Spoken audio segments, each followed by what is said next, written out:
Thanks, Angela. Did anybody call in sick to work today? No. I did, because I was on page 150 of Harry Potter. I won't say anything. I hope I can finish it, because I can't miss any more work. But there's the thing with that book, is 12 million copies in its first printing.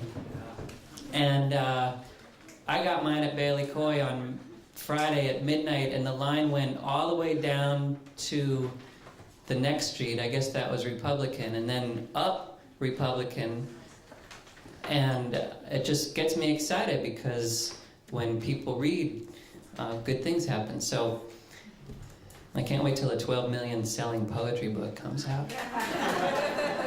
Richard Gould's the next reader. He was nominated by the Pongo Publishing Teen Writing Project, which he also founded. He was nominated by their board, okay?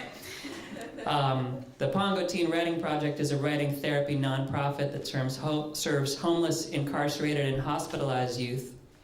In his past, Richard developed a writing therapy program at an adolescent psychiatric clinic and earned an MA in poetry with a collection of poems about the youth and the emotions at the clinic.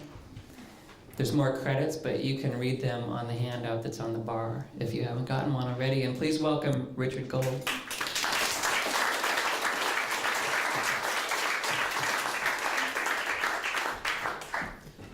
Thank you, Bob. It's great to be here. It's great to see all of you. I'm just thoroughly enjoying being here.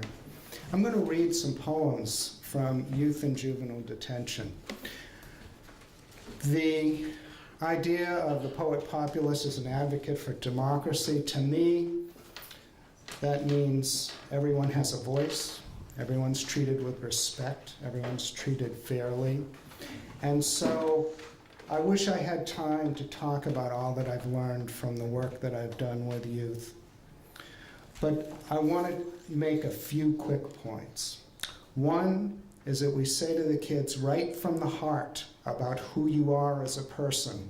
And consistently they write about abuse and trauma, abandonment, parents with alcohol and drug problems, violence in the streets, in the home. Secondly, we work in environments such as a psych hospital where we have some feedback from therapists. Kids are writing these sad poems, and there's this other side, that they are writing about things that they've had difficulty talking about, even in therapy, that they're having breakthroughs in their treatment from these poems that they write. They are elated, something you don't see as you hear these sad poems. They are elated to express themselves, to give some sense of who they are in the world, which I think is a very basic need that we have. And the third point is about resilience, because even people who care about these kids often think that they are part of a cycle of abuse, that their lives are already ruined. And I'm so glad I did some reading on resilience, and I recommend that to all of you. But in two studies that I've become familiar with, it's about 1/6 of the kids who come from these terrible circumstances who become the recidivists, who can't break out of it. 1/3 of the kids don't have these kind of problems. Another 1/3 have problems as children and adolescents, and I expect a lot of those are among my authors. And that resilient people are more honest, more determined to be caring to their own families than many others. The books I'm reading from are books we published, and we may not have we give them away free to kids, and maybe we haven't published 12 million, but we've given away 10,000 books to kids in June. Okay, poetry. I may not have time to read my own poem here, but I'm going to read some poems by kids. This one's by a 13-year-old in juvenile detention, How Tucked in the Corner. You see that I'm alone, you see that I steal, but you don't know me. You would know me if you knew how hard it was to live alone. You knew how love has hurt me. You knew your mom didn't love you. You see that I smoke, you see that I fight, but you don't know me. You would know me if you knew how I turn emotions to haze. You knew how I don't fear death. You knew how tucked in the corner was sadness. Please applaud the kids. This is their poetry.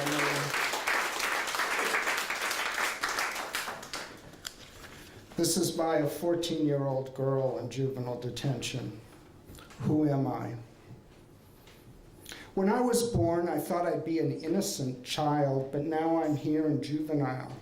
Like my mother, out running the streets, smoking crack and robbing people for money. And I thought, who am I?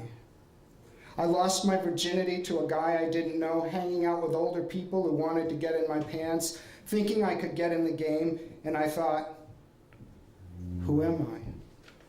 It's harsh out there. All you do is sit waiting for crack, spending your money on crack, being a crack whore. And I thought, who am I? People running in and out, worrying about cops, being thrown in the back of a police car and thinking, who am I?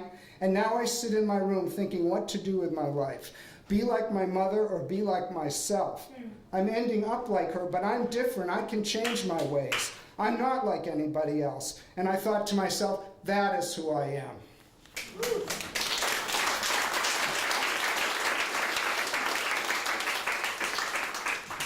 This is by a 14-year-old boy in juvenile detention. It's called Loveless, in 2 parts. Loveless number 2. 3 words remain unheard. I love you. Emotions stay unstirred. I love you. Hopes shatter against white cell walls. Before I succumb to sleep, icy tears fall. Heart cracks and bleeds. I love you. Basic unmet needs, I love you. No trust anymore, yet I'm behind locked doors. Oh well, whatever. I love you no more. Loveless I may be. In here, more of my heart is confined than my body. People abandon me along my road to redemption. No one to lean on, my life proceeds without me, leaving me to catch up using collect calls. I'm so loveless here. Past mistakes reap their price for me with scythes of regret.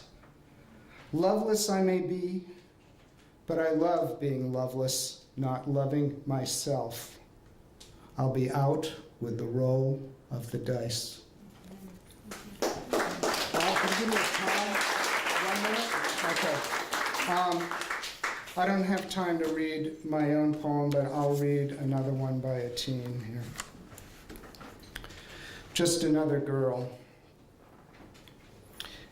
This by a girl, she's about 14, 15, also in juvenile detention.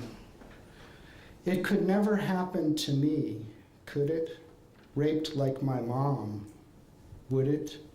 Beat like my mom, should it? Drunk off my ass with nowhere to turn. My dad, that's who I think of. Alcohol, coke, he thinks it's a joke. Heroin, crack, she does it to ease the pain in her back. Liquor, 40s, bud, I turn to them, they call me a thug. Confused in this crazy world, what to do? A number, just another girl. Where will I go? What will I see? Lord, forgive me for my sins when I get there. Will you open the gates for me? Thank you.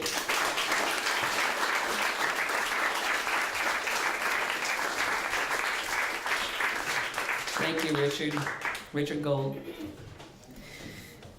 There are 2 more readers in tonight's program. Before I introduce them, though, I want to say thanks to Tom and the Seattle channel. Tom's a videographer, and he's shot tonight's reading and also the reading at the Seattle Library that was on a week ago Sunday.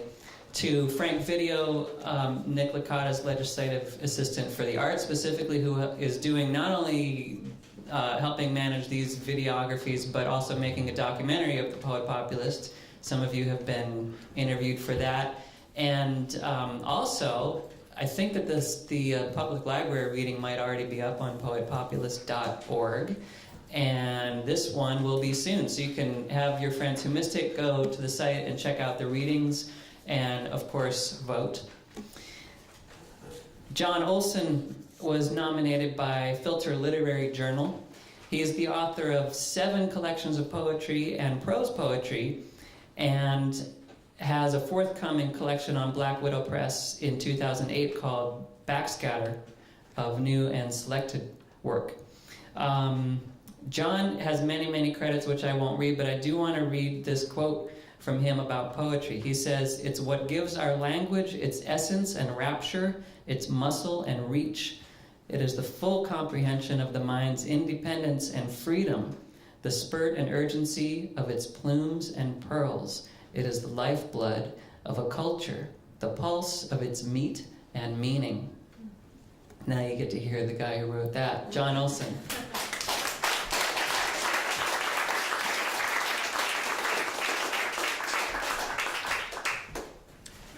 Thank you, Bob. And I'd like to thank Jennifer for nominating me. And I'm going to plunge right into it here. Not chatter too much because I timed this, so it would fit within 7 minutes or 20. Gray's Anatomy. It's hard to like gray. It is inherently mournful. It smacks of death and prophecy and Macbeth. It lingers in the air like a raw uncertainty. It floats like an immense contusion above the earth, the residue of a collision between white and black, good and evil, being and nothingness. Gray is the color of thought. Thought is gray because it emanates from the brain, and the brain, the human brain, is gray. Gray is a cloud when it is tinged with thunder. Gray is a cloud when it is tinctured with bulk. Borders and definitions collapse in gray. Borders and definitions collapse in thought. This is what makes thought gray. Ambiguity. Ambiguity makes the color of thought gray, and clouds and ashes and compromise and accommodation gray. Everything uncertain and indistinct and equivocal is gray. But this isn't always the case. Things get sticky here. It is the nature of gray to get sticky and confused, because battleships and destroyers and sidewalks are gray, and battleships and destroyers and sidewalks are brutally gray, are brutally certain and distinct. So you see what happens when one enters the realm of gray. Nothing sticks, and everything sticks, because gray inclines toward tenuity and dissolution. But it is also the color of cannons and resolution. It is the color of phantoms and tombstones and Edgar Allan Poe. But it is also the color of the USS Hornet, USS Missouri, USS Shenandoah, and the USS Seattle. It is also the color of the sidewalk on McGraw, the sidewalk on Fifth Avenue North, the sidewalk on Roy, the sidewalk on Ray, and the sidewalk on Finney Avenue North. Some sidewalks veer toward off-white, but the older sidewalks are incontrovertibly gray. Gray is the color of cemetery mists and glacial terrains, but it also has an urban dimension, because in sidewalks and parking lots and building foundations, the permeability and oatmeal-like quality of cement hardens into a hue of gray so emphatic in its grayness, it forgives all inattention with the grace of its anonymity. Because gray is the sorcery of transition. Because gray is the arithmetic of smoke. It anoints indecision with the vermouth of nuance. It blesses definition with the gauze of ambiguity. The cello employs gray in the resonance of its bass. There is gray in excursion and gray in horticulture. Gray is the mood of Northern Europe steeped in its books. Like a painting by Bruegel, like a mist moving through the forests of Bavaria, gray is the color of the world on the first morning of its existence. Gray is the color of existence. Existence when it is gray. Existence when it has everything and nothing to say.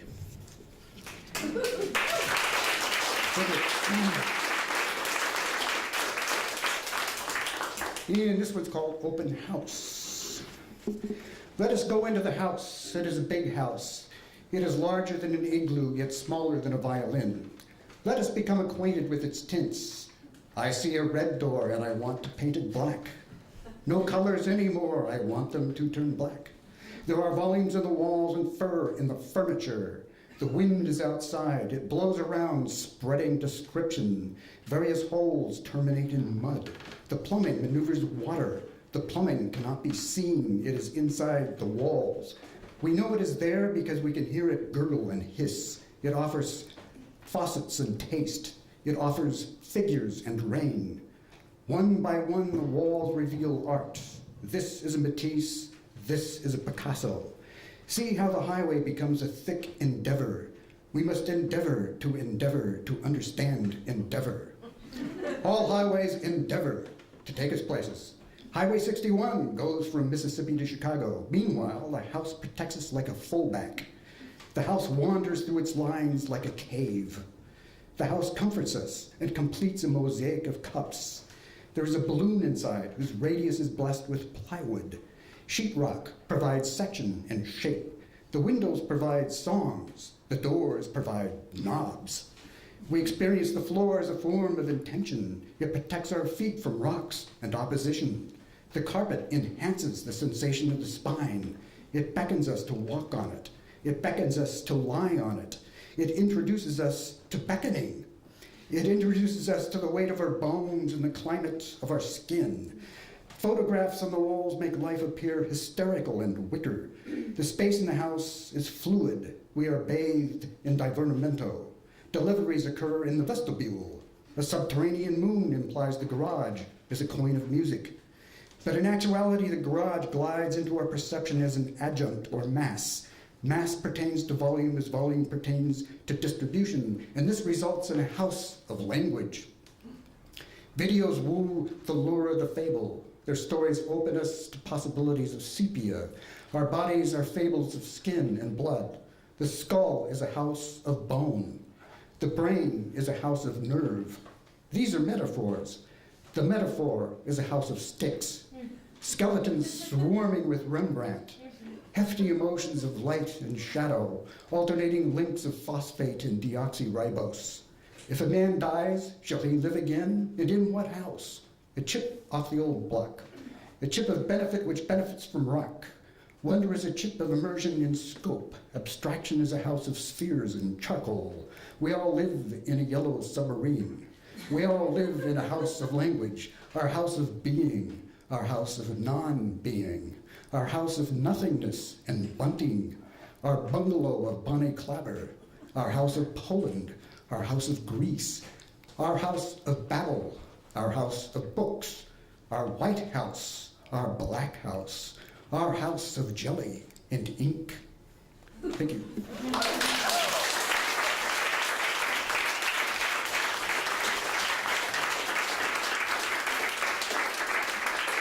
Thank you, John. John Olson. So, one more reader. Hard to believe that we have come to the conclusion of our event already. I do want to thank some people, some organizations too. First of all, the City of Seattle and Nick Licata and the council who have funded, the City Council actually put money towards this program this year. So if you're in touch with any of your council members, you might thank them.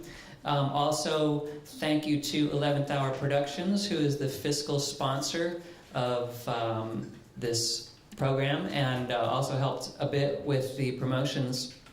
And thanks to the Seattle Public Library, who hosted the reading 10 days ago, and to the Hugo House, who hosted these readings. They donated the space, and they also helped promote. And then Bumbershoot is hosting the reading on September 2nd and is providing the cash to the winner of the election. So thanks to all the sponsors.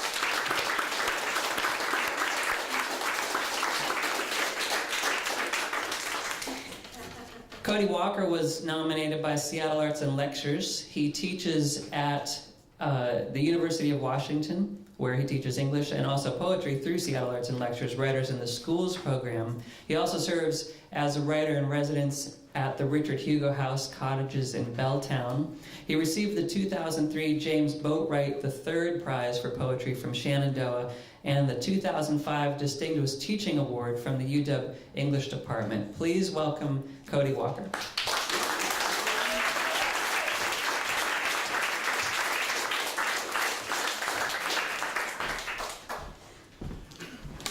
Well, thanks. Wow, I can't see anybody. I want to echo some of these thanks that have just been put out there. To Bob especially for organizing this. He's done a fantastic job. And to Nick and to Frank for organizing this as well. For the Hugo House for hosting it. All the terrific organizations that have nominated the lot of us. And to all you guys for showing up. It's really great to see this space packed. The first poem I'm going to read is for somebody whom I have not yet met, but I hope to soon. One of my favorite people in the world had a son last November, and this poem is called 11-12-06 for Benjamin Wolf Schumann. Welcome, Ben, to this world of blur, to the sublime, the spurious, to all things curious. We've made room again. Welcome, Ben. Stay with us, Ben, through the coming thunder, and teach us to laugh, and when we turn rough and frightened, it may be soon, then stay with us, Ben.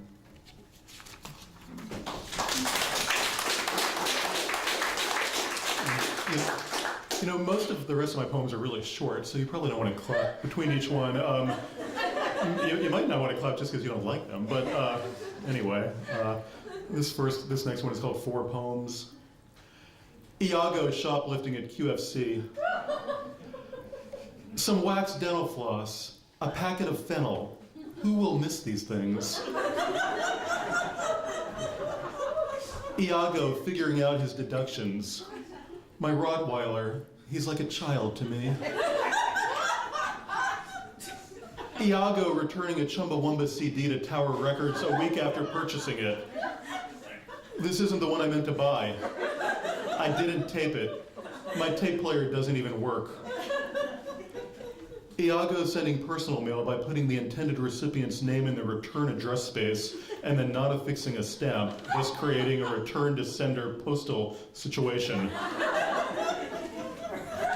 Really just as an experiment. You know, I forgot to say when I came up here, I wanted to echo what Shannon said when she took the stage, and I feel kind of dumb that I already voted for myself. Stupid. So really nice to share the stage with such good poets tonight. This next poem is it was on Slate.com, and somebody chimed in, one of their readers, and said it was Exhibit A as to why mentally unhinged people shouldn't write poems. So it's a sonnet. It's called Update. My latent superpowers, well, they're back. Obliterate a marriage with my mind. Bewitch the president, that lying sack of Cody. Take it slow.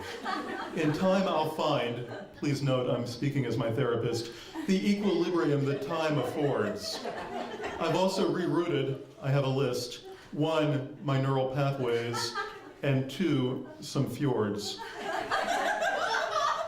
America's a country for the lonely, the loony. Whitman said it years ago. Remember, he could fly, and he was only an editor, a winged, bearded schmo. My powers have increased 100-fold since you left, maybe 1,000 all told.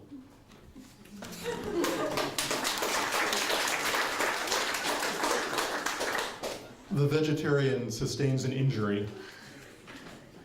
The word hamstring, it depresses me.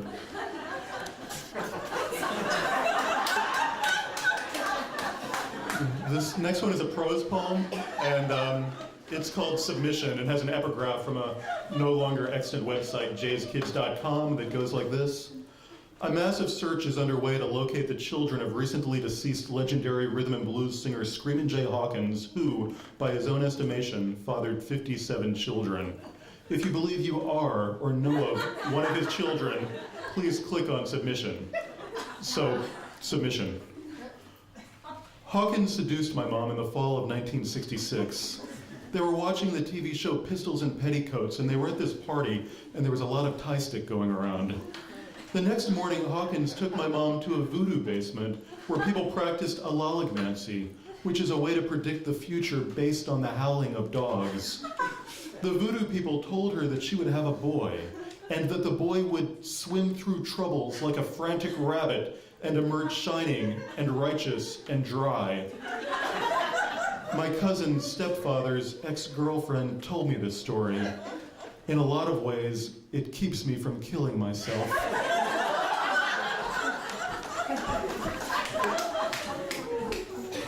Sometimes I give my students the following assignment. Take a comic form, a limerick, clariu, double dactyl, and try to write a serious poem. I think the tensions are interesting. So the next poem comes out of that idea, and it harkens back to the anthrax days. So stop laughing. Snow nor rain. Higgledy-piggledy, name not released as yet, handled the envelopes 20-odd years. Anthrax bacillus spores, paid on delivery, killed him on Saturday, send him your tears. This is another poem about that time, although that last one I wrote in 2001, this one I wrote just a few weeks ago. It's called 2001, Through a Glass Darkly. Hastert was plastered, Cheney was lit, just give me a minute, all fall down. Bush with a book, it's best not to look. Trade Center, jets enter, all fall down. Fireworks, waterworks, but mostly air works, allowing you to say things for, let's say, 80 years.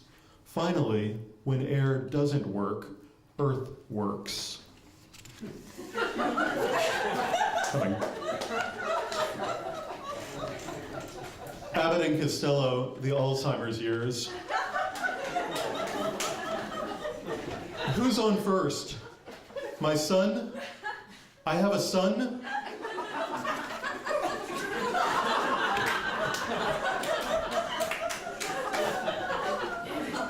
Limerick.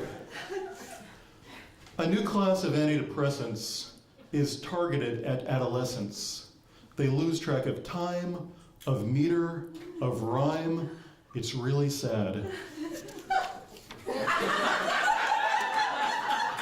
And two more. This is a quickie. This is called Earlier Today, archival edition. Thinking the microphones were off, Secretary Rumsfeld yelled, "Kill, kill, kill, kill, kill, kill, kill." Jokingly, we think, but still. And I'll end with a double abecedarian called Danger Static, and there are two potential obscurities in this poem. De Lunatico Inquirendo is a writ inquiring about the soundness of one's mind, and a cosmic year is the time the sun takes to orbit in galactic rotation, about 225 million years. Danger Static. Arsenic in a blintz, bats in a belfry, caveats in a billet doux. Do you ever wonder how early man existed without TV? Fuck you, grubby advertisement.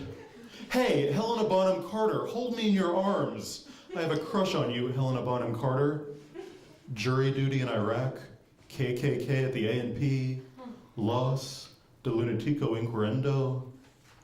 Meet me in Old Manhattan, near the abandoned oyster farm, or better, go to hell, purgatory, paradise, and be quick.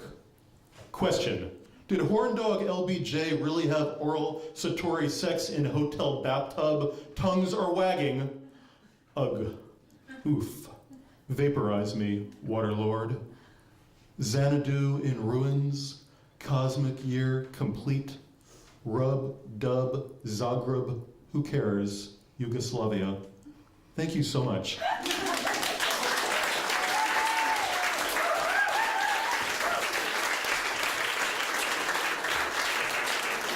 Thank you, Cody Walker. Thank you, all the poets. Thank you, audience, for being here. Here are your exit instructions. Go get a drink at the bar. Just, if you're gonna drive, be careful. Tip the bartender. Get some postcards and posters from the table by the cameraman before you leave. Tell all your friends to vote. Hug each other, and have a nice evening.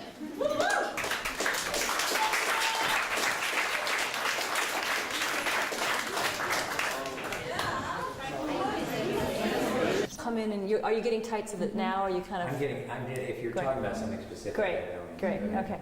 I have to say, I like are these earrings, do you think? Oh, yeah, Yeah. okay. Uh-huh.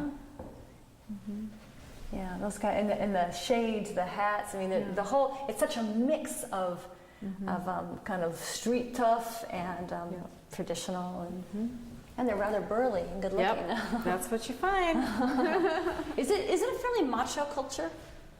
Depends on the tribe and the area. I think most tribes were traditionally matrilineal, matriarchal as well. And so, especially here in the Northwest, all the tribes were led by women. Then the elder women councils actually had the last say, so to speak, over everything. So in some cultures, chose the chiefs, you know. The women chose the chiefs. Yeah, and really had the last word, you know, on whether to go to war or not or anything was a lot of times with the elder women's councils. We could have used that in our country recently. We still can. We still can. That's a good point. Again, that's a different story. Yeah.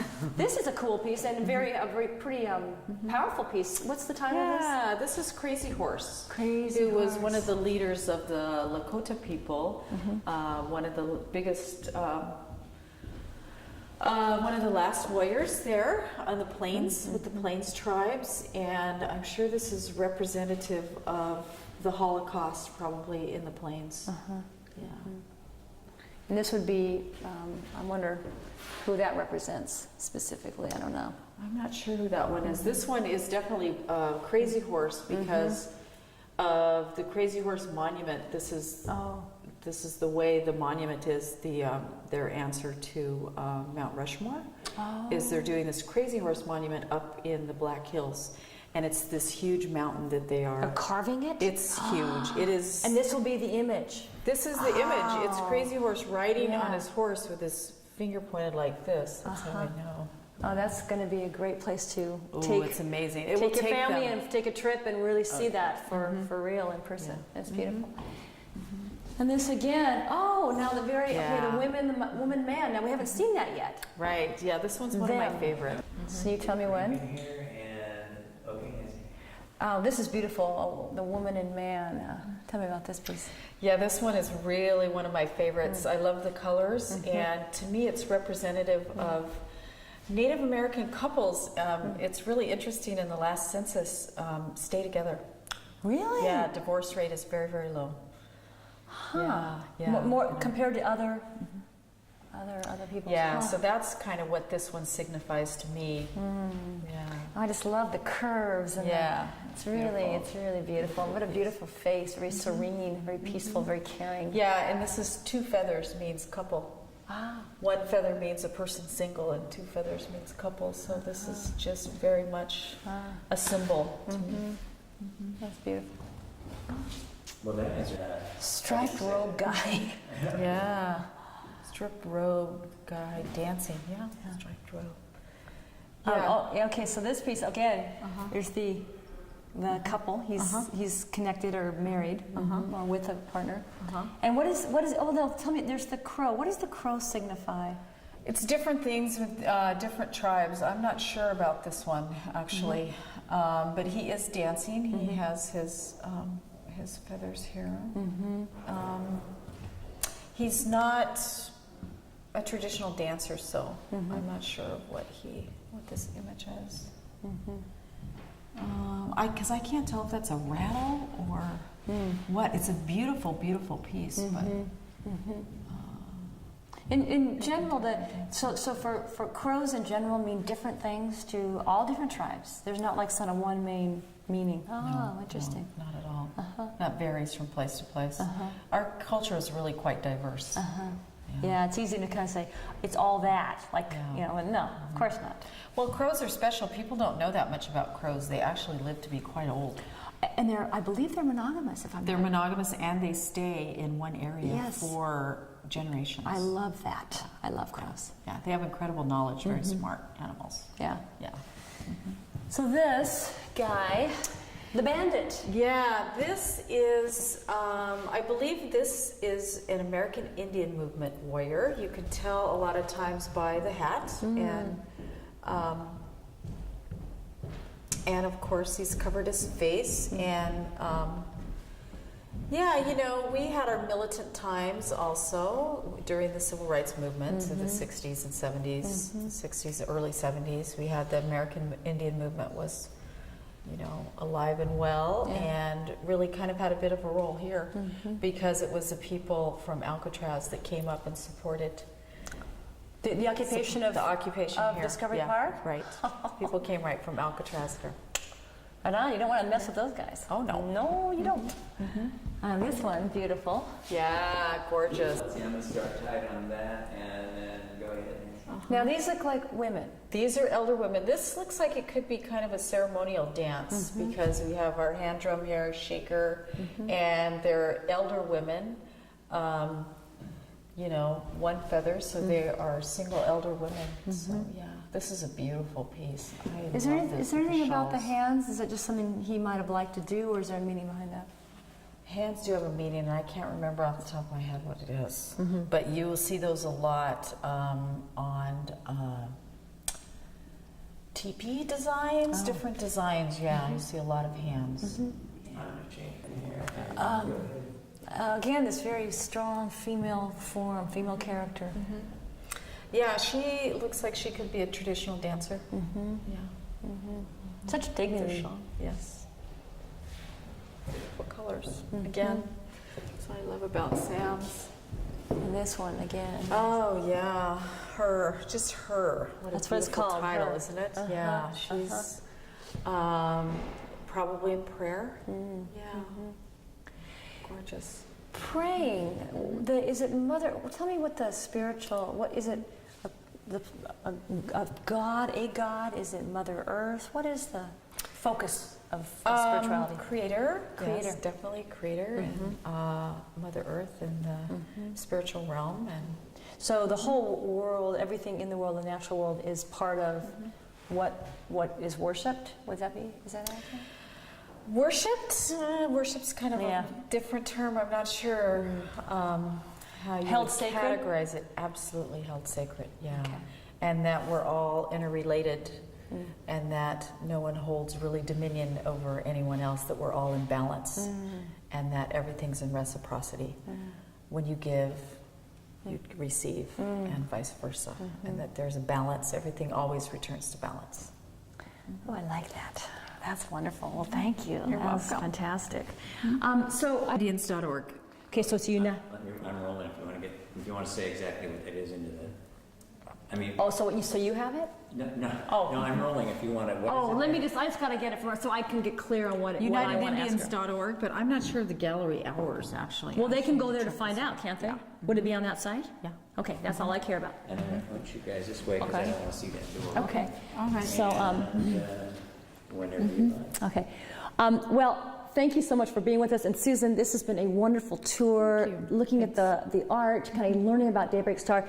If people want to learn more about Sacred Circle, they can go to the website, which is UnitedIndians.org. UnitedIndians.org. And you can come down, even if you don't want to go to Sacred Circle. Well, let's do it again, because I want to say something about people coming and just enjoying Daybreak Star. Okay. Okay. Well, Susan, thank you so much for the tour. This is fantastic, the art, the space. Now, if our viewers want to check out Sacred Circle Gallery, where can they get information about it? On our website, UnitedIndians.org. Okay, UnitedIndians.org. So you can come, you can go to the gallery. You can also just wander through this beautiful space and the whole park area around this. It's really, really wonderful. So thanks so much, and thanks a lot for joining us. Thanks for coming. Great. Fabulous.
Ken, I'm gonna go to the restroom.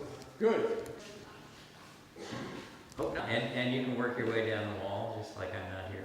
This one you need a big wall for, boy.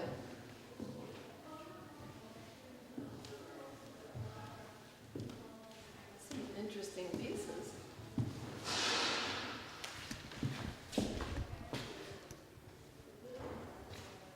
I wonder if they're painted by, who's English? That's Sam English, Is he native? one of the native painters, I'm sure. Must be.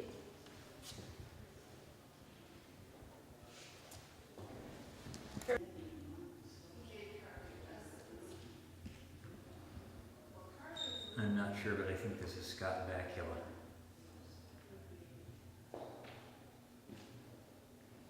Come on in. Hi.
I think all these guys are single, but I'm really not interested.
there's a story about a sculptural piece they have, Tom, that Richard Pryor bought it. The story is that he was here shooting a film. Right. And in between takes, he came in and interfaced with the Indian women here. In a He did it non-respectful in a way. disrespectful way. So he spent $5,000 and bought that piece that's out there. Uh-huh. For an And atonement, and he gave it to the he center. gave it back to us. Oh. Yeah. Believe me. Believe me. You would look like too. Tom, I cannot believe. I know. I literally am stunned. As soon as I heard him making it outside. But you know what it is? Yeah. Yeah. It's not, it doesn't serve the cause. Right. It does not serve the cause. Right. You serve the cause. Right. Because, anyway. But you see, I'm a medicine person. And I come from many generations of medicine person. My great-granduncle was Geronimo. He was a medicine man. He wasn't a chief, he was a medicine man. His grandfather was a medicine man. My grandfather was a medicine man. I'm a medicine person.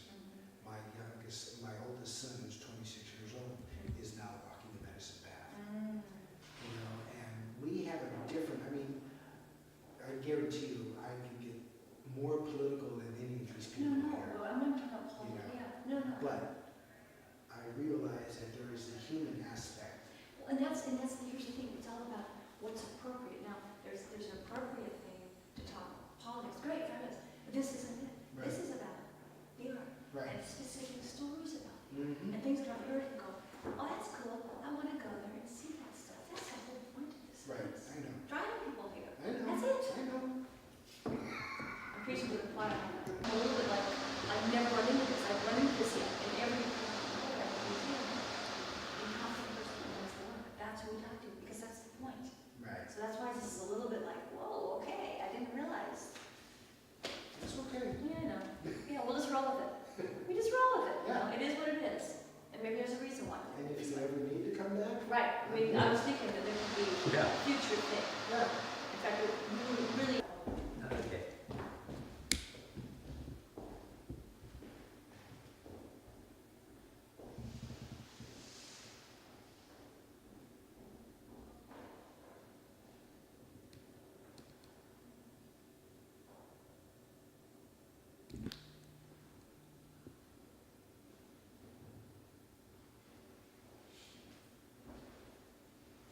Wow, these are beautiful.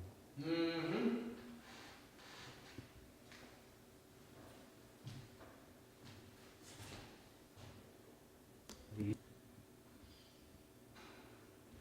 But that's the way we always paint. You paint with very bold colors.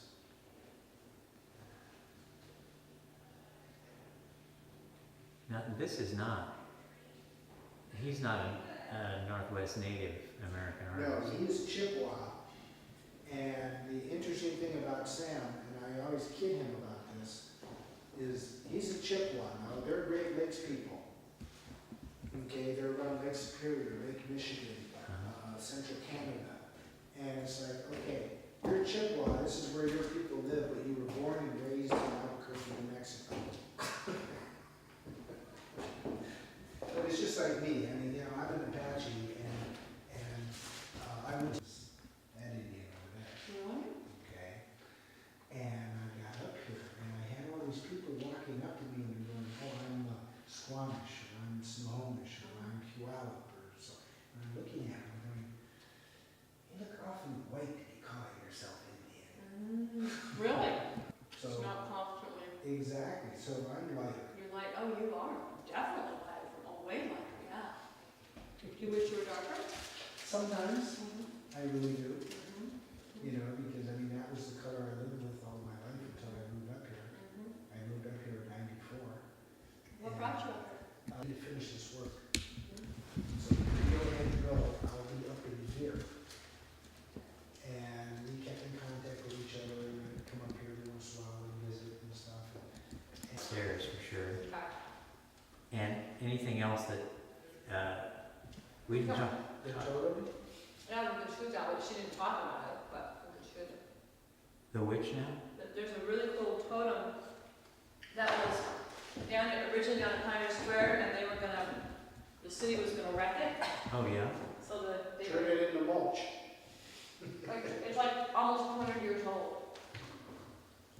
So it was the one that they replaced in the pergola Right. area. Exactly. 25.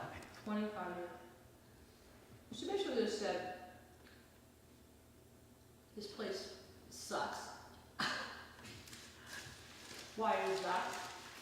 That's, but in other words, but she was questioning why him. I mean, Yeah, she was like, why, if you want to fix the problem with his programming, why should? why would he still be there Yeah. when, yeah, you know, yeah, exactly. No, no, who's Phil Lane? Phil Lane is the CEO of this place. Oh, no, what we're talking about has nothing to do with this. Ah, No, okay. no, Phil Lane is the CEO here. No, who is he? I read about that in the article.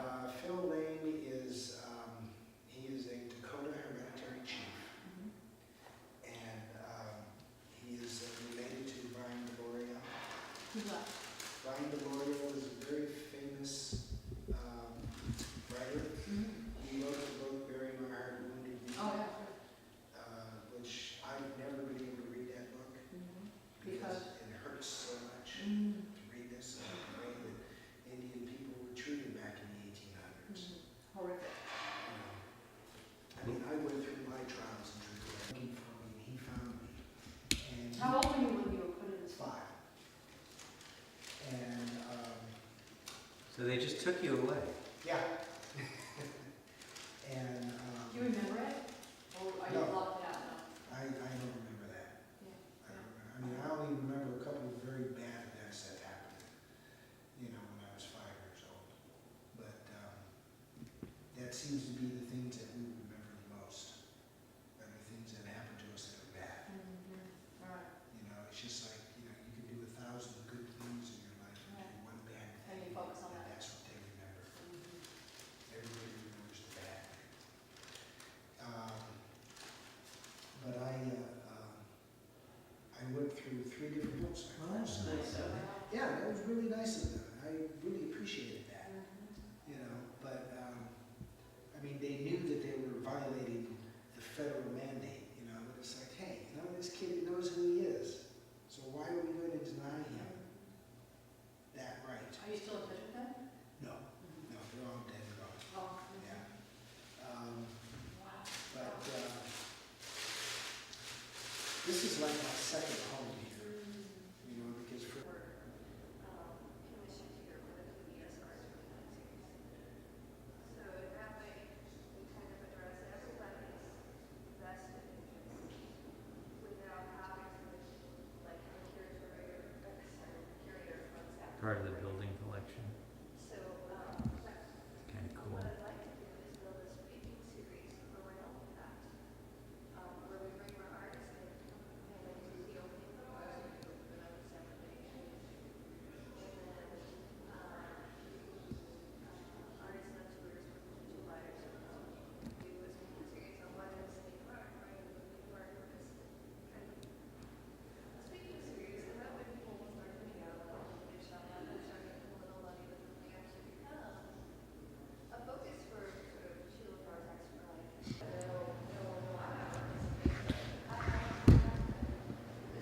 My friend Joseph tells me these were originally meant to be the doors, but they decided they were way too pretty. You can see the split right up the middle.